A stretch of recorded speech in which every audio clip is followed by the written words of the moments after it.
कई सारे JEE students अभी क्लास 11 में जस्ट एंटर हुए हैं और उन स्टूडेंट्स के लिए इस वीडियो में हम 3 सबसे बड़ी मिस्टेक्स डिस्कस करेंगे जो क्लास 11 में बच्चे करते हैं, जिसकी वजह से उनका क्लास 12 भी बिगड़ता है और आगे चल के जेई भी इवेंचुअली बिगड़ जाते हैं और जो आईआईटी जाने का आप सपना देख रहे हो वो सभी का टूट जाता है। मैं नहीं चाहता आपके साथ ये हो, आप भी नहीं चाहते आपके साथ ये हो, तो अंत तक ये वीडियो जरूर देखना और 3 बातों को अवश्य फॉलो करना जो मैं कहने वाला हूँ, तीनों मिस्टेक्स को अवॉइड करना।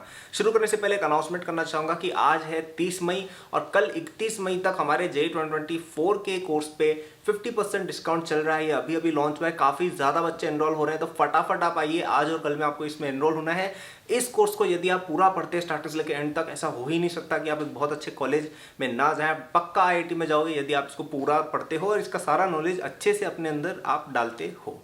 जो भी आपको चाहिए ना जेई के लिए, लेक्चर्स हो गए, टेस्ट सीरीज हो गई, डीपीपीज हो गई, डीपीपीज की solution, test series solution, detail में एकदम सब कुछ आपको यहाँ पे मिल जाएगा। Even if you go to a coaching you should definitely look at it, ताकि आपको अपनी कोचिंग के अलावा भी अगर जैसे कोई टॉपिक समझ में नहीं आया आप यहाँ से रेफरेंस ले सकें। सेल्फ स्टडी के लिए तो बेहतरीन है ही है and you will be learning from a lot of great people including me who has achieved rank 1 in the JEE in the past. तो इससे बेटर क्या हो सकता है कि आप एक रैंक 1 के अंडर ही पढ़ाई कर रहे हो। You will be learning a lot of tricks and tips जो आपको कहीं भी नहीं मिलेगी। सो हरी अप, अपनी प्रिपरेशन को स्टार्ट करने का ये बेस्ट तरीका है। डिस्क्रिप्शन में लिंक दिया हुआ है, कल तक आपको इसके अंदर एनरोल होना है for the discount. Trust me, this will be a very good investment for your JEE preparation. चलिए बात करते हैं कि व्हाट आर द 3 मिस्टेक्स जो स्टूडेंट्स करते हैं अपनी प्रिपरेशन में। सबसे पहली मिस्टेक जो मुझे लगता है बच्चे करते हैं वो ये रहती है कि अपना एक शेड्यूल नहीं बनाना। ठीक है, तो देखिए जेई प्रिपरेशन जो है वो एक बहुत ही ज़्यादा हेक्टिक चीज़ है। ठीक है, आपको 10 तरह की चीज़ें साथ में मैनेज करनी है। आपको अपना स्कूल भी मैनेज करना है, आपको अपना कोचिंग भी मैनेज करना है, आपको अपना कोचिंग का होमवर्क करना है, स्कूल का होमवर्क करना है, टेस्ट आएंगे उनकी तैयारी करनी है, सेल्फ स्टडी करनी है। कई सारे बच्चे आजकल अकेडमी जैसे ऑनलाइन प्लेटफॉर्म्स भी यूज़ करते हैं फॉर रेफरेंस, वो भी आपको करना है। आपको बुक्स भी सॉल्व करनी है, आपको इतनी सारी चीज़ें साथ में मैनेज करनी है।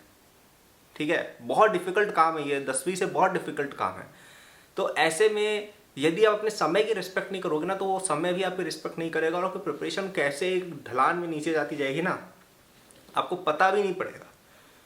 तो प्लीज़ इस बात का ध्यान रखिए कि आपका एक प्रॉपर शेड्यूल हो कि 6 बजे उठना है तो उठना है, 10 बजे या 11 बजे जितना भी है सोना है तो सोना है, 3 बजे से लेकर 6 बजे तक होमवर्क करना है, कोचिंग का तो करना है। ठीक है, 7 बजे से 8 बजे तक लेट से आपकी सेल्फ स्टडी करनी है तो करनी है, कुछ भी हो जाए। ठीक है, हाँ एक आध एक्सेप्शन चलता है, ठीक है, कभी बीमार हो गए, कोई इवेंट आ गया, ठीक है चलता है कभी कभी, लेकिन आपकी ओवरऑल एक हैबिट बन जानी चाहिए कि इस समय यही करना, एकदम जैसे ब्रश करने की हैबिट है वैसी बन जानी चाहिए। क्योंकि देखिए इतना सब करने के बाद भी सिलेक्शन गारंटीड नहीं है इस एग्जाम में। ठीक है, क्योंकि इतने सारे कंपटीशन है, इतने सारे बच्चे, आप अगर 3 बजे आपको मोबाइल दिख गया और आप कोई गेम खेलने लग गए, ठीक है, कोई बच्चा है कहीं पे बैठा हुआ जो उस समय पढ़ रहा है, वो आपसे आगे बढ़ेगा? क्यों नहीं बढ़ेगा, बताओ क्यों नहीं बढ़ेगा? बढ़ेगा वो। तो इसलिए काफ़ी इंपॉर्टेंट है कि समय की थोड़ी रिस्पेक्ट करें, एक प्रॉपर शेड्यूल बना ले। आपको स्टार्टिंग में 3-4 महीने शेड्यूल में एडजस्ट होने में हो सकता है दिक्कत हो, लेकिन धीरे धीरे आपको आदत पड़ जाएगी और आप 12th के अंदर बहुत ही कंफर्टेबली एंटर करोगे। वरना क्या बच्चे शेड्यूल वगैरह बनाते ही नहीं, ऐसी रैंडम पढ़ाई जब मिली पढ़ने लग गए, उससे क्या होता है बच्चों की आपकी प्रिपरेशन एकदम स्ट्रीमलाइन तरीके से नहीं चलती। और ट्रस्ट मी, अगर कोई बच्चा अभी होशियार है, उसको टाइम मिल भी रहा है ना, आगे जाकर नहीं मिलेगा। 12th में तुम्हें और भी 11th का रिवीजन बहुत चीज़ें करनी पड़ेंगी, तो वो टाइम तब निकलेगा जब आप शेड्यूल बना के उसको फॉलो करेंगे। तो प्लीज़ अपने एक शेड्यूल बनाएं। सेकंड एडवाइस जो मेरी तरफ से रहेगी वो ये रहेगी कि कई बच्चे क्लास 11th को इतना ज़्यादा सीरियसली लेके चलते नहीं हैं। ठीक है, ये भी मुझे लगता है बहुत ज़्यादा बड़ी एक प्रॉब्लम है। देखिए ज़्यादातर बच्चे जो जेई की अटेम्प्ट देते हैं ना, 90% बच्चे जो जेई देने वाले हैं, ठीक है, वो लोग ऐसे लोग हैं जिनके लिए जेई बहुत डिफिकल्ट है। देखो जेई का स्टैटिस्टिक्स की अगर मैं बात करूँ, जेई में 1% लोग सेलेक्ट होकर आईआईटी में फाइनली जाएंगे। ठीक है, ढंग की ब्रांच वगैरह की बात नहीं कर रहा हूँ, मैं कह रहा हूँ कि आईआईटी में seat versus number of aspirants का तुम रेशियो निकालोगे वो 1% आता है लगभग। 10% बच्चे ऐसे होते हैं जो उस श्रेणी में आने के दावेदार भी होते हैं, जिनको जेई एडवांस देने की अनुमति मिलती है, या जो डिजर्व करते हैं कि यार इनमें कॉम्पिटिशन होगा शायद मिल जाए। बाकी जो 90% लोग हैं वो ऐसे लोग हैं जिनका जेई में नहीं क्लियर नहीं होता है। ठीक है, तो अब ये प्योर नंबर्स हैं। ठीक है, मैं इसे बना नहीं रहा अपने दिमाग से कि कुछ भी बोल दिया। और जबकि अगर आप रियल डिजर्विंग कैंडिडेट्स की बात करो तो शायद इससे भी कम है। तो कहना मैं ये चाह रहा हूँ कि आप में से ज़्यादातर बच्चे यानी 90% बच्चों के लिए JEE preparation is going to be extremely tough. ये एक ऐसा चैलेंज होने वाला है जो शायद आप कभी भी ना कर पाओ, और अगर करोगे तो it will be one of the biggest achievements in your entire life. Even last तक भी आप देखोगे ना, आपको लगेगा कि यार इतना बड़ा अचीवमेंट शायद हमने नहीं किया, जो इतना टफ था। हाँ, इससे बड़े अचीवमेंट आप करोगे, लेकिन इतना टफ अचीवमेंट शायद आप ना करो। तो इसलिए ज़रूरी ये है कि आपको अपना पूरा समय देना पड़ेगा। देखिए, कोई बच्चा बहुत ज़्यादा इंटेलिजेंट है, बहुत ज़्यादा हार्ड वर्किंग है, वो अगर 12th में भी पढ़ना चालू करे, कुछ बच्चे लास्ट के 6 महीने में पढ़ के भी कुछ ना कुछ कर लेते हैं, लेकिन ज़्यादातर बच्चे वैसे नहीं होते हैं। कई बच्चों के पास वो गॉड गिफ्ट नहीं होता है। कई बच्चे उतनी ज़्यादा देर पढ़ने नहीं बैठ पाते, उनकी शरीर बना ही नहीं है कि वो दिन में 12 घंटे 10 घंटे पढ़ पाए, वो ज़्यादा नहीं पढ़ पाते। तो अगर आप उस तरह के बच्चे हो, which is 90% of JEE aspirants by the way, तो आपके लिए एक ही तरीका है जेईई निकालने का कि आप 11th की स्टार्टिंग से भिड़े रहो, लगे रहो एकदम। मेरा एक दोस्त था, उसने सेम चीज़ की थी कि वो न तो ज़्यादा पढ़ पाता था, न कोई खास उसका दिमाग चलता था, लेकिन बच्चा 11th की स्टार्टिंग से एकदम फोकस्ड रहा। कोई और काम उसने नहीं किया, जितना उसे पढ़ पाता तो पढ़ता था, और अभी वो बहुत अच्छी जगह पे प्लेस्ड भी है। IIT में उसने डिग्री की थी, IIT में सिलेक्शन हो गया था उसका। IIT का मतलब जेईई एडवांस में सिलेक्शन नहीं, IIT के अंदर एडमिशन भी उसका हो गया था। ठीक है, तो यदि आप एक ऐसे स्टूडेंट हो जो एक नॉर्मल स्टूडेंट है, तो आपको 11th की स्टार्टिंग से डे 1 से फोकस्ड रहना पड़ेगा। ठीक है, क्योंकि लंबी जर्नी है। आप 12th में आप सोच रहे हो बाद में निकाल लूंगा, नहीं होगा। ठीक है, अभी से फोकस्ड रहना is the only way for most students. और इवन जो बच्चे इंटेलिजेंट भी है, जो बच्चे हार्ड वर्किंग भी है, आप क्यों वेट करो 12th का, आप 11th में ही आगे बढ़ जाओ ना, ताकि आपको 12th में और कम आसानी हो। तो इसलिए सभी बच्चों से एडवाइस रहेगी कि एक मिस्टेक जो कई बच्चे करते हैं कि 11th की स्टार्टिंग से सीरियस ना होना, 11th के डे 1 से आपको सीरियस रहना ही रहना है। ठीक है, तीसरी मिस्टेक जो बच्चे सबसे ज़्यादा करते हैं, वो मुझे लगता है ये है कि वो अपने टॉपिक्स को पाइल अप होने देते हैं, टॉपिक्स छोड़ देते हैं।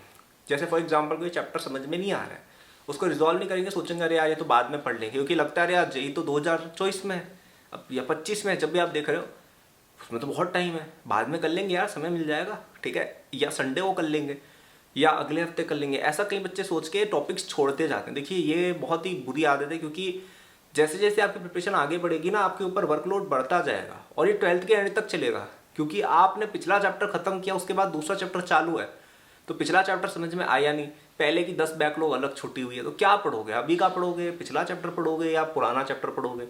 तो इसलिए बहुत ज़्यादा टॉपिक्स पाइल अप हो जाते हैं, और एक ऐसा समय आ जाता है कि अब वो फिर कभी कवर हो ही नहीं पाते हैं। ठीक है, 4-5 चैप्टर का छूटे हुए ना, वो देखो समर ब्रेक हो गए, कभी कोई 4-5 संडे लगातार निकाले, उनमें क्लियर हो जाते हैं। लेकिन अगर बहुत ही ज़्यादा बैकलॉग्स छुट्टी हुई है कि आपके आधी चैप्टर आपने किए ही नहीं है, तो बहुत डिफिकल्ट हो जाता है 12th में कवर करना, राइट?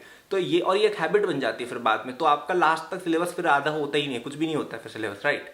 तो इट इज़ वेरी इंपॉर्टेंट कि आप 11th की स्टार्टिंग से टॉपिक्स को पाइल अप होने से अवॉइड करें। ठीक है, मुझे पता है ये आपके कंट्रोल में कई बार नहीं होगा, कई टॉपिक्स इतने ज़्यादा बड़े होते हैं कि आपको शायद समझ में ना आए, तो एटलीस्ट मेरी रिक्वेस्ट है कि ज़्यादा नहीं तो NCERT लेवल का तो एटलीस्ट रखो नॉलेज, कि भाई बाद में कोचिंग का पढ़ लेंगे, एक बार थोड़ा बहुत कुछ चैप्टर के बेसिक्स तो समझ जाए। इतनी तो एफर्ट हर चैप्टर में करनी है, और एक आध चैप्टर छूट रहा है चलेगा, वो आप बाद में कर लोगे, लेकिन ऐसा नहीं करना है कि हर दूसरा टॉपिक आप स्किप कर रहे हो, नहीं, वो करोगे प्रिपरेशन डूब जाएगी। ठीक है, तो ये मैंने आपको 3 बातें बताई हैं जो आपको अवॉइड करनी है, समराइज करूंगा, और एक और 2-3 बातें भी मैं आपको बताऊंगा, लेकिन उससे पहले आपको बता देता हूं कि हमारा जेईई 2024 का जो कोर्स है उस पर 31 में यानी कल तक आपको डिस्काउंट मिल रहा है 50%। ये course one of the best design courses है, बिकॉज ये आपका काफ़ी फास्ट तरीके से आपको सारे चैप्टर सिखा भी देगा। आप जब आगे बढ़ोगे ना, थोड़ा सा 11th 12th में जाओगे, तो पुराने चैप्टर्स भी रिवाइज करने रहेंगे, आपको बैकलॉग्स भी क्लियर करनी रहेंगी।